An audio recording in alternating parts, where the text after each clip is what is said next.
Hello बच्चों, good morning. आज हम ग्रामर में एक नया चैप्टर पढ़ने जा रहे हैं। अच्छा बताओ, आप लोगों के फेस्टिवल्स कैसे बीते? अच्छे बीते ना? मज़ा किया ना? लेकिन सोशल डिस्टेंस का फॉलो किया और मास्क पहना था कि नहीं? मज़ा करो बट केयर हो के, है ना बेटा? चलो, आज हम लोग क्या करेंगे, ग्रामर का एक नया चैप्टर पढ़ने जा रहे हैं। देखो, मैं ग्रामर में आपके वही चैप्टर लेती हूँ जो आपके चैप्टर से रिलेटेड होते हैं। जैसे अभी ये चैप्टर में जो कारक ले रही हूँ वो अभी मैंने आपको रिसेंटली पढ़ाया ना, खान पान की बदलती तस्वीरें, उसी से रिलेटेड है।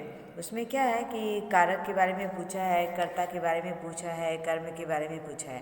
तो जब तक आपको पता नहीं चलेगा कर्ता किसे कहते हैं, कर्म किसे कहते हैं, तो आप आंसर नहीं दे पाओगे ना।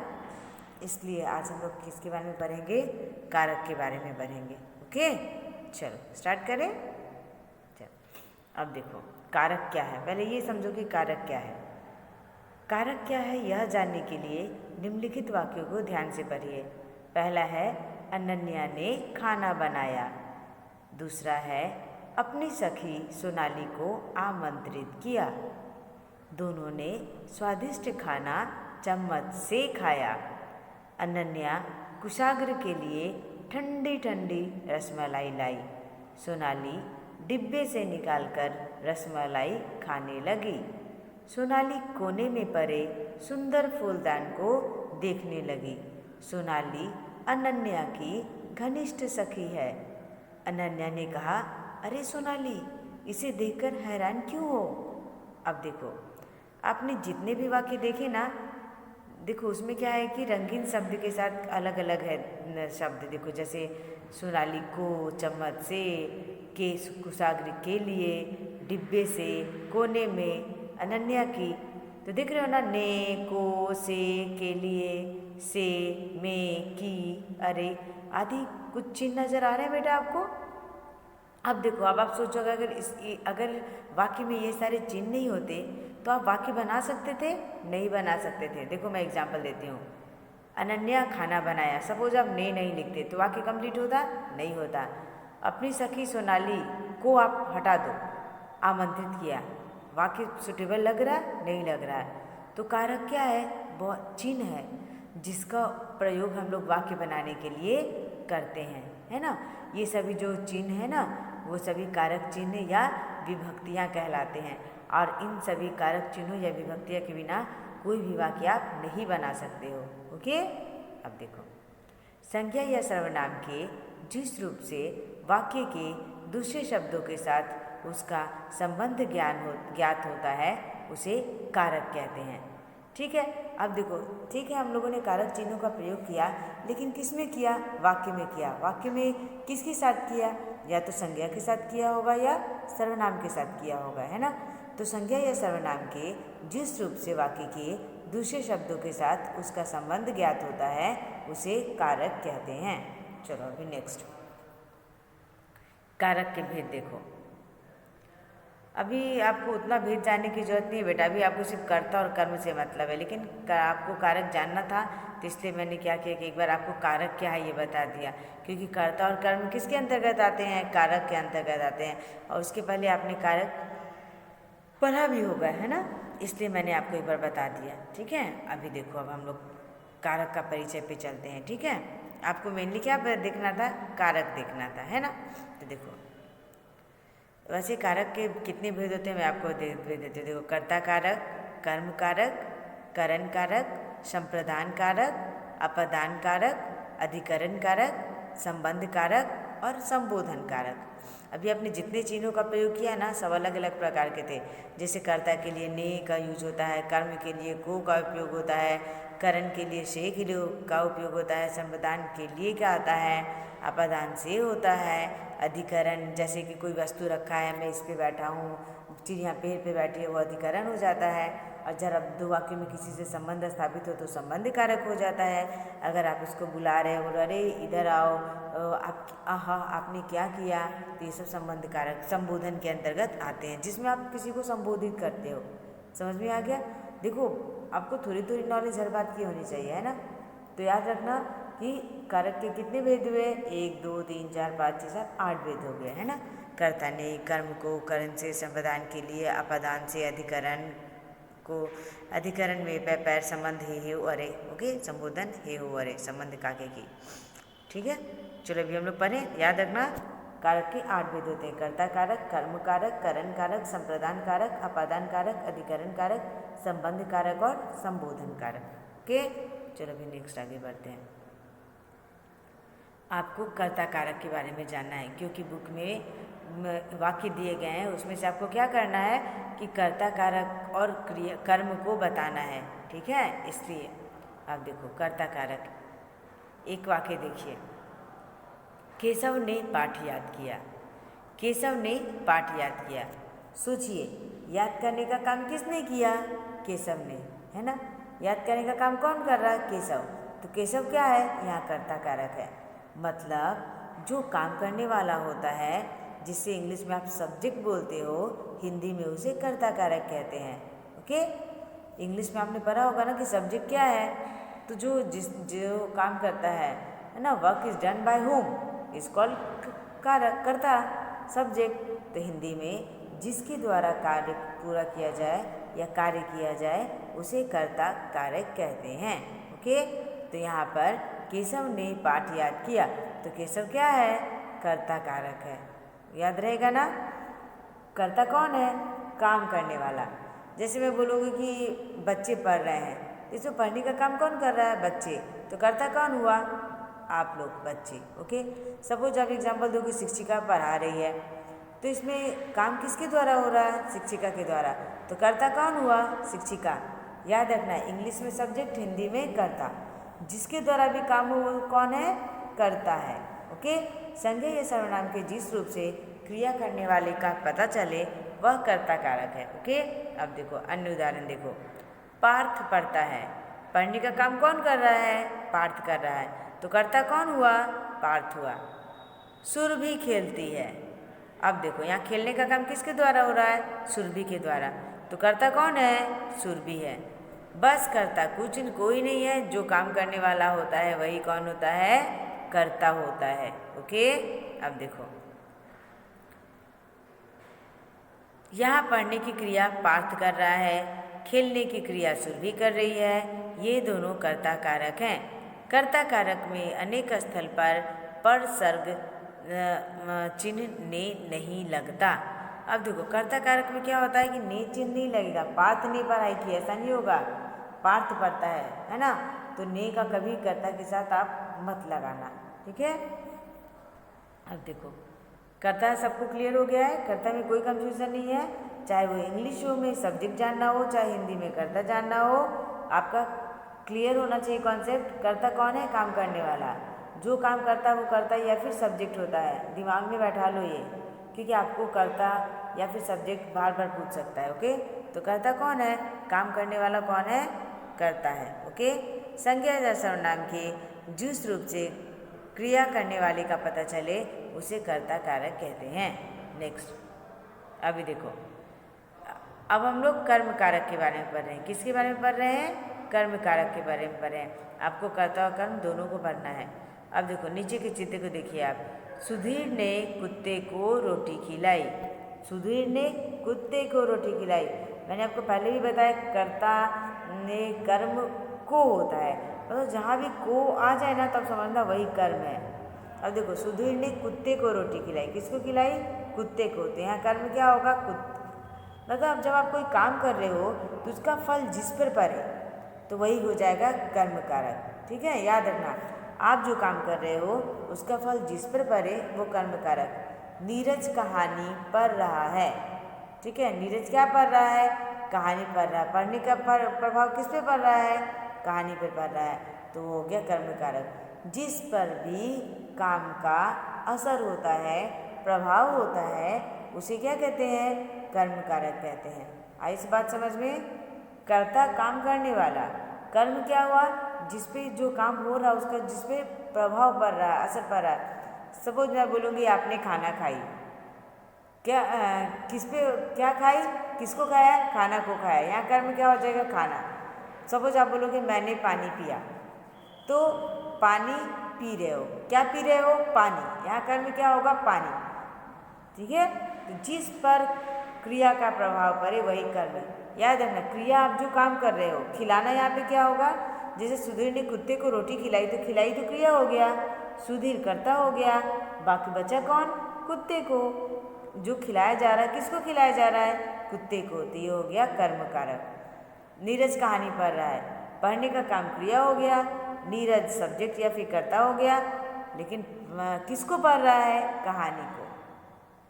कोई कोई कंफ्यूजन नहीं है, आए समझ में बात। जिस पे काम का प्रभाव पड़े, या फिर आप देखना कि किसमें को चिन्ह बैठ रहा है, जिस पे भी को चिन्ह बैठे ना वो कर्म कारक होगा। ओके, अब देखिए, सोचिए खाने का फल किस पर पड़ रहा है, रोटी और कुत्ते पर। पढ़ने का फल किस पर पड़ रहा है, कहानी पर। क्या पढ़ रहा है भाई, तो कहानी पढ़ रहा है, तो ये तीनों क्या हो जाएंगे, कर्म कारक हो जाएंगे। ठीक है बेटा, आई समझ में बात। कर्ता कारक, कर्म कारक, ये सब किसके अंतर्गत आते हैं, ये सब कारक के अंतर्गत आते हैं। किसके अंतर्गत आते हैं, कारक के अंतर्गत आते हैं। फिर से आप देख लो एक बार, मैं एक बार रिवीजन करा देती हूँ, फिर हम लोग बुक पे चलेंगे। कारक क्या है, कारक क्या है, जब आप कोई वाक्य बनाते हो तो उसमें बहुत सारे चिन्हों का प्रयोग करते हैं, जैसे ने, से, को, का, में, पै, पर, हे, हो, अरे, ये सब जितने भी चिन्ह हैं सब किसके अंतर्गत आते हैं, कारक कहते हैं। इन चिन्हों को क्या कहते हैं, कारक चिन्ह कहते हैं। यानी, और ये कारक चिन्ह किस में लगाओगे, वाक्य में। वाक्य में क्या होगा, संज्ञा और सर्वनाम होगा। तो संज्ञा या सर्वनाम के जिस रूप से वाक्य के दूसरे शब्दों के साथ उसका संबंध ज्ञात होता है उसे कारक कहते हैं। ठीक है, अब कारक के मैंने भेद बताए थे आपको कि कारक के 8 भेद होते हैं, कर्ता कारक, कर्म कारक, करण। अभी आप क्या कर रहे हो, दो कारक पढ़ रहे हो, कर्ता और कर्म पढ़ रहे हो। फिर आगे के क्लास में जाओगे ना तो बाकी 6 पढ़ोगे, अभी आप 2 पढ़ रहे हो, कर्ता कारक और कर्म कारक। और कितने होते हैं, 8 होते हैं, कर्ता कारक, कर्म कारक, करण कारक, संप्रदान कारक, अपादान कारक, अधिकरण कारक, संबंध कारक, संबोधन कारक। याद रखना, ओके। लेकिन अभी हम लोगों को क्या पढ़ना है, सिर्फ 2 पढ़ना है, कर्ता कारक और कर्म कारक। नेक्स्ट देखो, फिर आपको एग्जाम्पल दिया गया था कारक कर्ता का, है ना। तो मैंने आपको बताया कि कर्ता कारक क्या है। देखो, जैसे केशव ने पाठ याद किया कि जिसके द्वारा काम संपादित हो, जो कोई काम कर रहा हो वो क्या हो जाएगा, कर्ता हो जाएगा, सब्जेक्ट हो जाएगा। कोई कंफ्यूजन मत रखना, कर्ता कौन है, काम करने वाला, सब्जेक्ट, जिसके द्वारा भी काम किया जाए वो कर्ता होगा। ठीक है, संज्ञा या सर्वनाम की जिस रूप से क्रिया करने वाले का पता चले वह कर्ता कारक है। देखिए, संज्ञा या सर्वनाम के जिस रूप से क्रिया करने वाले का पता चले कि ये व्यक्ति काम कर रहा है तो क्या हो जाएगा, कर्ता कारक हो जाएगा। याद रखना, कर्ता कारक का चिन्ह ने होता है। ने क्या होता है, छिपा हुआ होता है। इसमें तो आप जब अपने से भी लाइन अरेंज करोगे ना तो लगा के देखना, तो कर्ता जो होगा उसमें ने लगता ही है। नेक्स्ट देखो, उदाहरण देखो, पार्थ पढ़ता है, सुरभि खेलती है। पढ़ने का काम कौन कर रहा है, पार्थ कर रहा है। खेलने का काम कौन कर रहा है, सुरभि कर रहा है, सुरभि कर रही है। तो ये दोनों क्या हो जाएंगे, कर्ता कारक हो जाएंगे। ठीक है, ये दोनों क्या हो जाएंगे, कर्ता कारक हो जाएंगे। अधिकतर कर्ता कारक का चिन्ह ने छिपा होता है, ने लिख कर नहीं बताते हैं। लेकिन आप जब सेंटेंस मन में अरेंज करोगे ना तो ने देखो, पार्थ ने पढ़ाई किया, ऐसा सोच सकते हो ना, सुरभि ने खेला, ऐसा हो सकता है ना। वही लिखा नहीं जाता है, लेकिन इसका चिन्ह क्या है, ने है। कर्ता का चिन्ह क्या है, ने है ना। नेक्स्ट, अब एक कर्म कारक। सुधीर ने कुत्ते को रोटी खिलाई। नीरज कहानी पढ़ रहा है। याद रखना, जिस पर भी काम का प्रभाव पड़े वो कर्म कारक। आप जो कोई काम करते हो उसका प्रभाव जिस पे पड़े वो कर्म कारक हो। क्योंकि देखो, आप जो काम कर रहे हो वो क्रिया हो गया, जो कर रहा है वो कर्ता हो गया, बचा कौन, कर्म कारक। ओके, सुधीर ने कुत्ते को रोटी खिलाई, सुधीर हो गया कर्ता, खिलाई हो गया क्रिया, तो बचा कौन, कुत्ते को, तो कुत्ते को क्या हुआ, ये हो गया कर्म कारक। नीरज कहानी पढ़ रहा है, पढ़ रहा है का असर किस पे पड़ रहा है, कहानी पर, तो कहानी क्या हो गया यहाँ पे, कर्म कारक। नीरज क्या हो गया, कर्ता कारक, करने वाला कर्ता कारक, जो काम हो रहा है क्रिया, और जिस पे फल पड़ रहा है वो कर्म कारक। ठीक है, अब मैं आपको आपके बुक पे लेके चलती हूँ कि मैंने क्यों पढ़ाया ये सब। ठीक है, अब देखो, सोहन साइकिल चला रहा है। इस वाक्य में सोहन कर्ता, साइकिल कर्म, चला रहा है क्रिया शब्द है। मैंने आपको पहले ही आइडेंटिफाई कर दिया कि आप अगर वाक्य को तोड़ोगे तो आपको 3 मिलेंगे, कर्ता, कर्म और क्रिया। क्रिया डूइंग वर्ड्स है, करने जो डूइंग वर्ड्स होते हैं वो क्रिया होते हैं, मैंने आपको पहले ही बताया है ना। तो अभी देखो यहाँ पर सोहन साइकिल चला रहा है, इस वाक्य में कौन हो गया? सोहन क्या हो गया? कर्ता। चलाना क्या हो गया? क्रिया। तो बचा कौन? साइकिल। चलने का प्रभाव किस पे पड़ रहा है? चलाने का प्रभाव किस पे पड़ रहा है? साइकिल पर। तो साइकिल क्या हो गया? कर्म हो गया। हो जाएगा ना अलग बेटा? कोई कन्फ्यूज़न नहीं है ना अभी? आप अब देखो, मैं आपको और भी एग्जाम्पल देती हूँ, आपको पता चल जाएगा। जैसे कि माली बगीचे में पानी दे रहा है। ठीक है, माली हो गया कर्ता, पानी देना हो गया क्रिया, लेकिन किसको पानी दे रहा है? किस पे प्रभाव पड़ रहा है? बगीचे पर। तो बगीचा क्या हो गया? कर्म कारक। अब देखो दूसरा एग्जाम्पल देखो, शिक्षक बच्चे को पढ़ा रहे हैं। ठीक है, अब देखो, शिक्षक हो गए कर्ता, पढ़ाने का काम हो गया क्रिया, लेकिन किसको पढ़ा रहे हैं? किस पे प्रभाव पड़ रहा है? बच्चे पर। तो बच्चे क्या हो गया? कर्म कारक हो गया। कर्ता, क्रिया और कर्म। इतने सारे एग्जाम्पल दे दिए मैंने, अब कोई कन्फ्यूज़न नहीं होना चाहिए। हाँ, अब कन्फ्यूज़न होगा ना तो आपकी पिटाई होगी। मजाक करी थी मैं। चलो आगे बढ़ते हैं। देखो, दिए गए वाक्यों में क्रिया शब्दों को रेखांकित कीजिए तथा कर्ता और कर्म शब्दों को छांटकर अलग लिखिए। अब देखो, जो वाक्य दिया है इसमें से आपको क्या करना है? जो कर्ता है उसको रेखांकित करना है। ठीक है, और जो कर्ता और कर्म शब्दों को छांट कर लिखना है। ठीक है, तो देखो मैंने आपको ऐसे ही करके दिखाया है। पहला एग्जाम्पल है, महिलाएं खरबूजे के बीज सुखाती थी। महिलाएं खरबूजे के बीज सुखाती थी। अब आप पहले आंसर मत देखो, खुद को चेक करो कि आपको आ रहा है कि नहीं। अब देखो, काम करने वाली कौन है? महिलाएं। तो कर्ता कौन हो गया? महिलाएं। क्रिया होता है काम, जो काम किया जाए, तो सुखाने का काम हो रहा है, तो सुखाना क्या हो गया? क्रिया हो गया, इसलिए मैंने इस पर अंडरलाइन कर दिया। अब देखो, कर्म कारक, कर्म क्या है? जिस पे प्रभाव पड़े, तो किसको सुखा रही हैं? बीज, खरबूजे के बीज को। तो कर्म क्या हो गया? खरबूजे के बीज। आगे समझ में बात? देखो, महिलाएं खरबूजे के बीज सुखाती थी। महिलाएं हो गई कर्ता, सुखाती थी हो गया क्रिया, जिस पे असर पड़ रहा, प्रभाव पड़ रहा, वो हो गया खरबूजे के बीज। तो कर्म हो गया खरबूजे के बीज। सेकेंड नंबर है, नई पीढ़ी विदेशी व्यंजनों की जानकारी रखती है। नई पीढ़ी विदेशी व्यंजनों की जानकारी रखती है। अब ध्यान देखो, कौन जानकारी रखती है? नई पीढ़ी। तो नई पीढ़ी क्या हो गई? कर्ता। क्या करती है? रखती है। ठीक है, तो रखती है क्या हो गया? जानकारी रखती है, लिख देना। जानकारी रखती है क्या हो गया? आपका क्रिया हो गया। अब प्रभाव क्या किस पे पड़ रहा है? क्या की जानकारी रखती है भाई? तो व्यंजनों की। तो विदेशी व्यंजन क्या हो गया? यहाँ पे कर्म हो गया। हो गया, नई पीढ़ी कर्ता, जानकारी रखती है क्रिया, और विदेशी व्यंजन हो गया कर्म के। अब देखो तीसरा नंबर, बच्चों के मुंह का स्वाद बदल गया है। अब देखो, किसके मुंह का स्वाद बदल गया है? बच्चों के। तो बच्चों के क्या हो गया? कर्ता। क्या हुआ है? बदल गया है, तो बदल गया क्रिया। अब इसका असर किस पे पड़ रहा है? क्या बदल गया है? स्वाद बदल गया है। तो जो स्वाद है वो क्या हो जाएगा? वो हो जाएगा आपका कर्म कारक। ठीक है, मुंह का स्वाद जो है वो कर्म कारक हो गया। ठीक है, अब देखो, कामकाजी महिलाएं काम में व्यस्त रहती हैं। अब देखो, अब यहाँ कौन व्यस्त रहती है? कामकाजी महिलाएं। तो कामकाजी महिलाएं क्या हो गई? कारक हो गई। व्यस्त रहती हैं क्या हो गया? क्रिया हो गया। किस में व्यस्त रहती हैं? काम में। तो काम क्या हो गया? कर्म हो गया। ओके, कर्ता, कर्म और क्रिया। नेक्स्ट, हम कई बार खाने का असली स्वाद नहीं ले पाते। हम कई बार खाने का असली स्वाद नहीं ले पाते। अब देखो, कौन स्वाद नहीं ले पाते? हम। तो हम क्या हो गया? कर्ता। क्या नहीं ले पाते? नहीं ले पाते। तो ये नहीं ले पाते क्या हो गया? क्रिया। फिर क्या नहीं ले पाते? स्वाद। तो स्वाद के मुंह का खाने का असली स्वाद, तो खाने का असली स्वाद क्या हो जाएगा? कर्म हो जाएगा। ठीक है, आई समझ में बात? कर्ता, कर्म और क्रिया, यही तो आपको बताना है बेटा।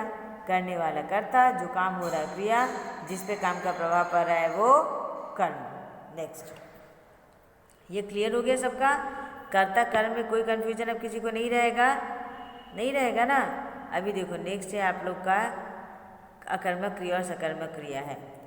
तो देखो क्रिया के दो भेद होते हैं, जो डूइंग वर्ड्स होते हैं ना, उसके दो भेद होते हैं, एक तो अकर्मक क्रिया और एक सकर्मक क्रिया। अब देखो, जिसके साथ कर्म का उल्लेख ना हो, जैसे सुमित खेल रहा है, ये हो जाएगा अकर्मक क्रिया। क्यों? क्योंकि इसमें खेलने का प्रभाव किस में पड़ रहा है? कुछ है ही नहीं, ये कर्म। यही अगर मैं ये बोलती कि सुमित फुटबॉल खेल रहा है, क्रिकेट खेल रहा है, तो ये हो जाता है सकर्मक क्रिया। क्यों? उस समय उसके साथ कर्म होता है, खेलने का प्रभाव जिस पे पड़ रहा है वो मेंशन होता है। समझ में आया आपको बात? मैं अभी अब कारक की बात नहीं कर रही हूँ, क्रिया की बात कर रही हूँ। जो डूइंग वर्ड्स होते हैं, जो काम होते हैं, खाना पीना, सोना, हंसना, लड़ना, सब कुछ क्या है? क्रिया है। जो भी आप काम करो सब क्रिया है। तो क्रिया के दो भेद होते हैं, एक तो वो क्रिया होगा जिसके साथ कर्म होगा, तो वो क्या होगा? अकर्मक क्रिया, सॉरी सकर्मक क्रिया। और एक क्रिया वो होगी जिसके साथ कोई कर्म नहीं होगा, जिसपे कार्य का कोई प्रभाव ना पड़े, तो वो हो जाएगा अकर्मक क्रिया। अब देखो, इसमें पहला है अकर्मक क्रिया, तो जिसके साथ कर्म ना हो उसका क्या होगा? अकर्मक क्रिया। सुमित खेल रहा है, सपोज तुम खा रहे हो, तुम पढ़ रहे हो, ये सब अकर्मक क्रिया। यही देखो, अगर आप बीच में तुम किताब पढ़ रहे हो, हम खाना खा रहे हैं, ये सब क्या हो जाएगा? कर्म वाले हो जाएंगे। और जब कर्म का मेंशन ना हो तो वो क्या कहलाएंगे? अकर्मक क्रिया। अब सकर्मक क्रिया देखो, जिसका प्रभाव कर्म पर पड़ता है, जिसका प्रभाव कर्म पे पड़ता है, वो क्या हो जाएगा? सकर्मक क्रिया। मतलब जब आप कोई काम कर रहे हो तो उसका प्रभाव पड़ना चाहिए किसी पे। देखो जैसे सुमित फुटबॉल खेल रहा है, देखो अभी एग्जाम्पल आ गया ना बेटा, सुमित फुटबॉल खेल रहा था, तो ये सकर्मक क्रिया। यही जब सुमित खेल रहा था तो अकर्मक क्रिया, क्योंकि इसमें कोई भी कर्म नहीं था। आई समझ में बात? बस क्रिया में जिसके साथ जिस पे कर्म का प्रभाव पड़े वो कर्म मेंशन हो तो सकर्मक क्रिया, कर्म ना हो तो अकर्मक क्रिया। अब देखो, दिए गए वाक्यों को पढ़कर आपको क्रिया के भेद से मिलान करना है।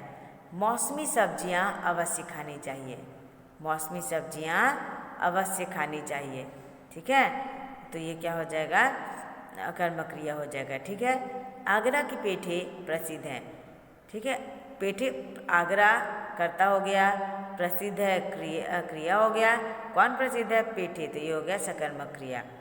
टिफिन डिब्बे खुलते हैं, टिफिन डिब्बे खुलते हैं, टिफिन डिब्बे हो गए कर्ता, खुलते हैं क्रिया, कर्म तो है ही नहीं, तो कर्मक क्रिया।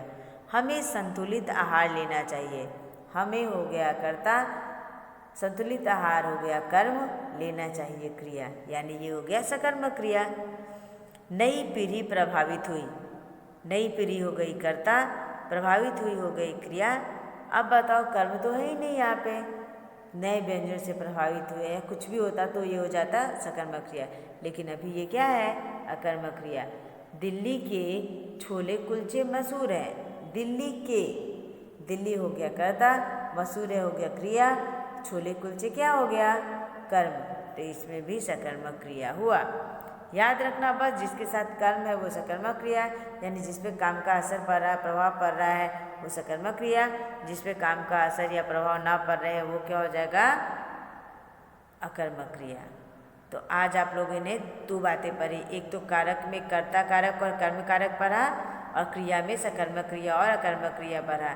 याद रखना बेटा, कर्ता जो करने वाला है, कर्म जिस पर कार्य का प्रभाव पड़े, क्रिया जो कार्य हो रहा है। ठीक है, सकर्मक क्रिया जिसके साथ कर्म हो, अकर्मक क्रिया जिसके साथ कर्म ना हो।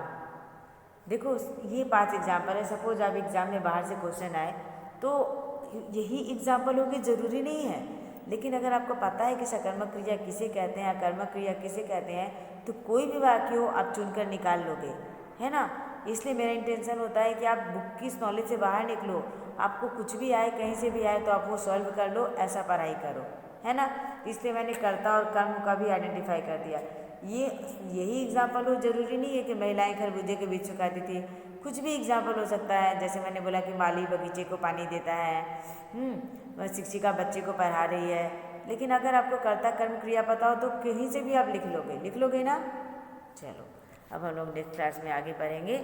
अभी इसके लिए इतना बहुत है बेटा, आप ध्यान से सुनना वीडियो और काम करना, ठीक है। जब PDF हो तो मैं PDF में सेंड करूँगी, डोंट वरी। हाँ, अभी आप सिर्फ एक बार वीडियो अच्छा से देख लेना।